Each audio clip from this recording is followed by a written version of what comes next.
Thank you very much for a wonderful introduction. I'm sorry, like the Japanese, I have to start with an apology. My Tamil is not that good. I understand, but I cannot speak. My Norwegian is even worse. So I'm afraid I will have to speak in English. Thank you for this wonderful opportunity to be here with you. As you know, the Tamils of Sri Lanka are very close to my heart, and they have been close to my heart for the last 30 years. There are many things that I would like to tell you this evening. It's about this book. But before I start, I just want to say one thing, and that is to express my deepest condolences and sadness about what is happening in Sri Lanka right now as we speak. About 200,000 Tamils are displaced in their own country, facing all kinds of hardship and suffering, as they have been for the last 30 years that I have been covering this conflict.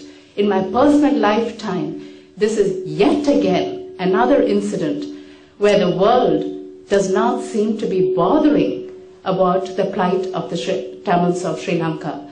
And it is with deep sadness and deep regret that I, as a member of the media, stand here before you and look at how little this conflict is being covered in the world. All I can do today is to express my deepest sadness, and I wish and I hope and I pray that the suffering will end soon.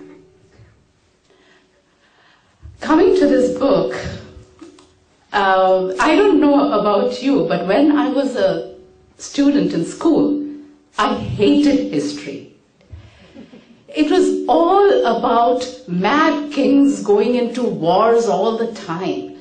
And there were one date after another date to study by heart, and you had to remember it. And I couldn't see what was the point of the first battle of Panipat was fought in 1526, and the second battle of Panipat was fought in 1556, and so on and so forth. Who cares? How does it matter to my life today?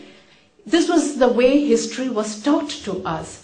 And today, when I am almost 50 years old myself, I realize that history is one of the most important subjects. And why is that? Because we cannot understand our present if we do not know our past. And if we do not understand our present, how on earth are we going to plan for the future? History is what teaches us. And the second thing that I would say about history is that all politicians must be forced to study history before they take politics and before they join the government. The reason this cliche exists that history repeats itself is because politicians have never learned either history or the lessons from history, and therefore they are doomed to repeat the mistakes again and again.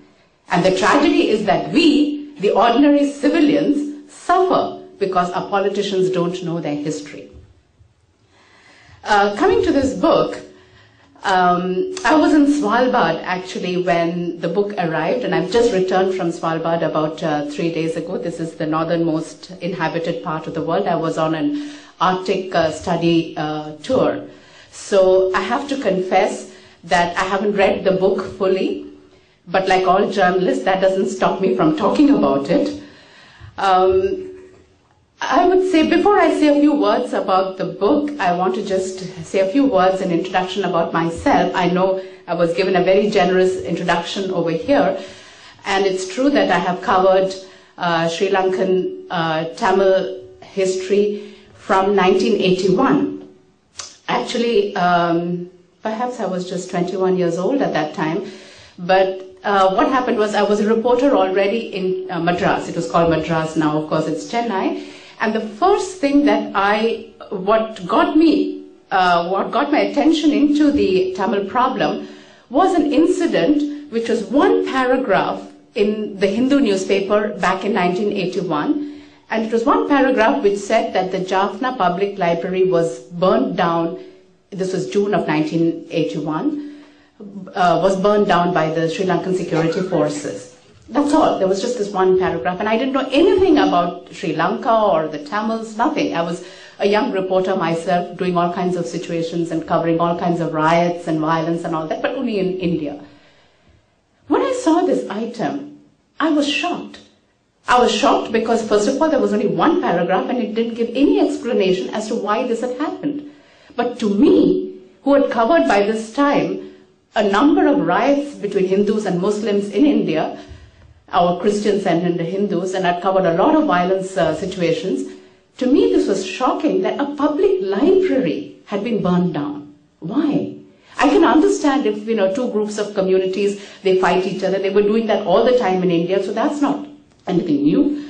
But the very fact that the library had been burned down brought to me, to my mind, biblical wars. It brought to me the image of the burning down of the Alexandria Library.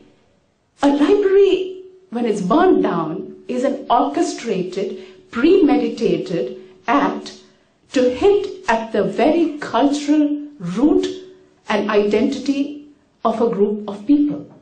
To me, that was very, very strong. There was something seriously wrong in Sri Lanka, and no one in India had any clue about it. And I said, this is something that needs investigation. This is something that needs to be, that I have to follow up. There is something seriously wrong going on over here. And that was how I started. There was very little available in the Indian media, but I started, and remember at that time there was no internet, so everything had to, we had to go and meet people, we had to go to libraries to get books. So I started getting more and more acquainted with the whole situation. And then, of course, the 1983 riots happened, and I was there to cover that event, and my eyewitness accounts did play a certain role in India's official intervention in the problem. But I have to say this, having been an eyewitness account of what happened to the Tamils in Sri Lanka in July 1983, obviously gave me a profound understanding and sympathy for the plight of the Tamils.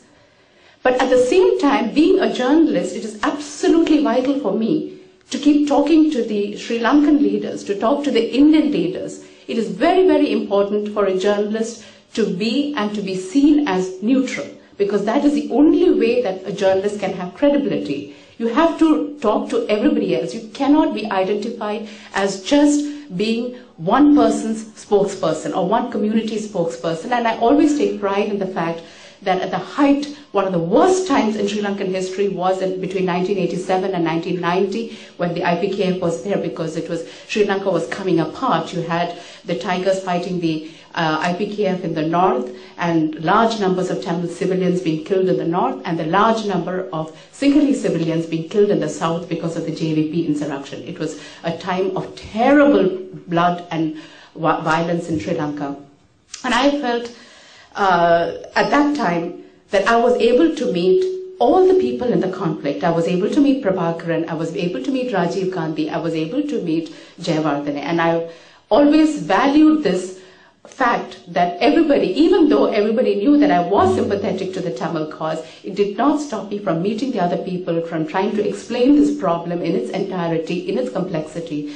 And that neutrality is something that I really value. It is that neutrality that gives me credibility. So I do look upon everything as a journalist. And as a journalist, it is very important to be skeptical, to apply scrutiny always, never to accept anything at face value. So when I get this book, I look at this book and it says Tamil in Sri Lanka, a comprehensive history, 300 BC to 2000 AD. And my first reaction is, wonderful. This is so needed. This is one of the most important things that is needed for the Tamils of Sri Lanka, for Sri Lanka. Why?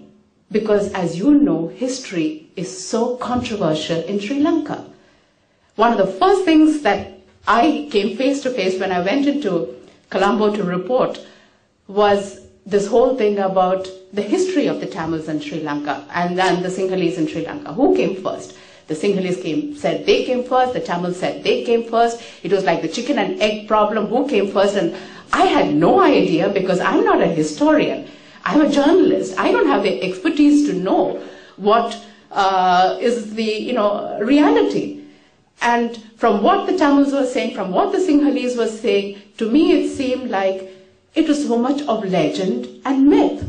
I mean, I can go back to Ravana for all, the sense that it makes. Where is historical evidence? I never got a sense that I had any historical evidence by either of the two groups. And so, what does a good journalist do? Leave it aside. This is not a subject. I'm not going to touch this subject. I don't know, and I'm not convinced. Better to stick to the reality. There is plenty to write about it. So, history of this nation, of the Tamils, is not something I ever attempted, simply because there was such a dearth, there was such a shortage of material on this. So my first reaction is, this is excellent. I can't wait to get down to this. As I said, I got this only really 3 days ago, so I have not read the whole thing. So I turn the page and I go into the dedication, and the dedication, it says,